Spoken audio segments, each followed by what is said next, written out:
Hey everybody, welcome back to the channel. Glad to see you can make it. This week I thought I would dig into a little bit about what I use for my home studio. Studio? You don't have a studio. You have a 5x5 space around your desk. That's not a studio. Max, be quiet. I'm a hobby guitarist.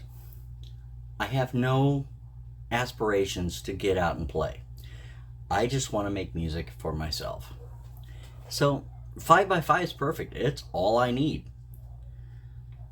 With that, let's dig into the setup. So first up we have Rosita, who is my 3/4 model Montana, which, as you can see, only has 19 frets, so it only goes a little above what the octave open string would be. The bridge, as you can see, is probably a little cheaper than they make these days, especially on the more higher end guitars. So it's not quite set right. I'm really not sure how it even stays on at this point. I originally bought this for about $100 back in '94, and it is currently worth about $35 if I were to try and sell it. Aesthetically speaking, one of the first modifications that I made with it, I put on locking tuners, which I had to actually drill out because they were a little larger than what the original pegs were, which were extremely cheap pegs. Secondly, I went through and, as I said before, I wasn't digging the steel strings on it, so I decided to experiment because it's not an expensive guitar, so why not? I put on nylon strings, which changed the tone so drastically that I really fell in love with it. The drawback to that is I constantly have to tune this thing because, being the nylon strings, they stretch out over the course of a day.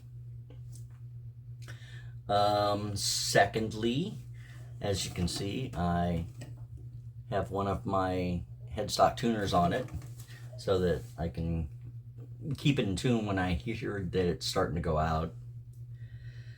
Then last Christmas, after experimenting with a couple of different types of pickups for this so that I could actually record it, I wound up with this Donner acoustic, and it's active because it has a battery for it. So there's actual electricity. I have yet to find out how that really affects it, but I wanted to have something that I could record acoustic tracks. At some point this weekend, I will very likely take all this wiring that I have hooked up around it and run it through the guitar, because it's really not going to hurt it. It's $35.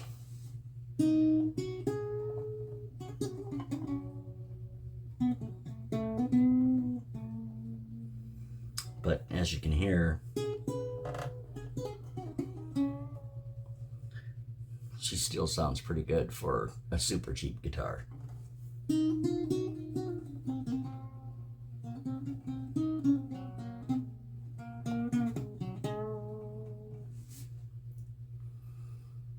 And that's Rosita. And then here we have Gaia, my little green goddess. She's a 22 fret budget Ibanez. She was like $200, got her in 2020. Came with silver hardware to begin with, and one of the first things that I did to make it a little more aesthetic for me is I bought some knobs for the volume and tone that have this green hue to them to kind of match it a little better. Second modification I made to it, I put on locking tuners because A, they are a little easier to change the strings, and B, they tend to keep things in tune a lot easier, a little less to mess with. I got a headstock tuner on this one as well, and I tend to keep a cord wrap, Velcro cord wrap up here at the nut to kind of kill some of the string buzz if there's any. Then we have the humbucker, or we have the pickups for it. It's a humbucker, single humbucker. The selector switch for the pickups is a 5-way selector. First position gives you the neck humbucker. If you put it in second position, it's supposed to be this single and this single. Third position is just this single. Fourth position, the single and half of this humbucker, and of course the fifth position is the bridge humbucker. It had a 6-point tremolo system originally. I really like the way that the 2-point on Wanda gave me such control with the whammy bar that I installed a 2-way on this, or a 2-point trem on this, and I did a really bad job at it, which is why she's going to the shop today and see if we can get that rectified, because I'd really like to have my whammy bar back on this. So through the magic of editing, we have the Green Goddess back from the shop. What they did was they routed out the hole for the bridge a little better so that when I use my 2-point trem, it doesn't stick, which was a big drawback and why I had turned it into a fixed bridge for a good long time. It is tuned to a half step down, so it's a little moodier. So instead of E, A, D, G, B, E, I have it E flat, A flat, D flat, G flat, B flat, and E flat. And if you happen to know what the sharp names for those are, bonus points. So let's give a look-see and how she sounds now.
Yeah, I'm pretty happy.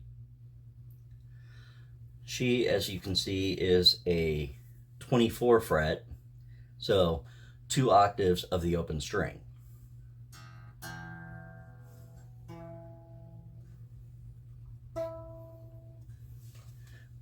Now, I don't really play down here that much, but it's kind of nice to have. aesthetically, one of the first changes that I made is with the tone and volume knob. I added red ones to go along with the aesthetic a little better. And of course, with this one, I also did locking tuners.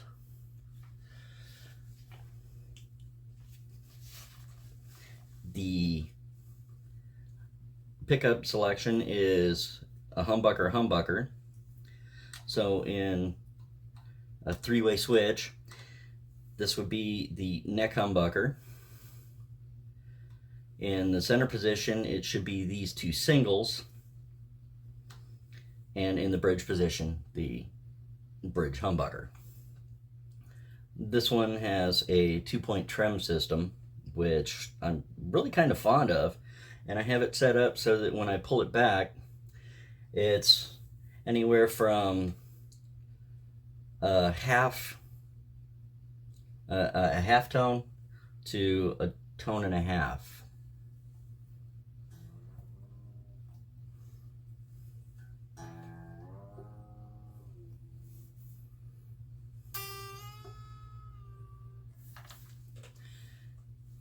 And being me, I really like playing around with the whammy bar.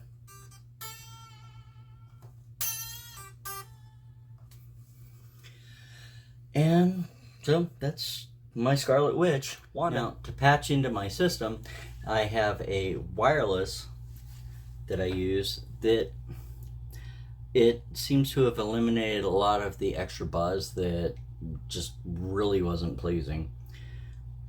And it goes into my pedal board so that I get to create sounds like this.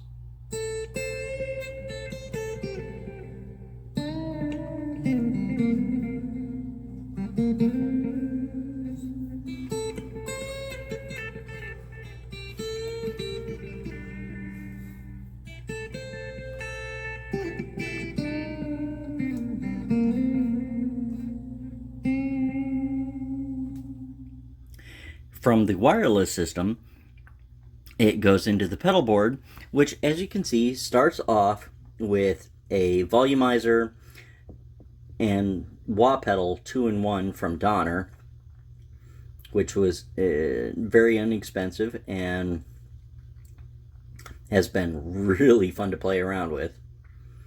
That in turn goes into a compressor.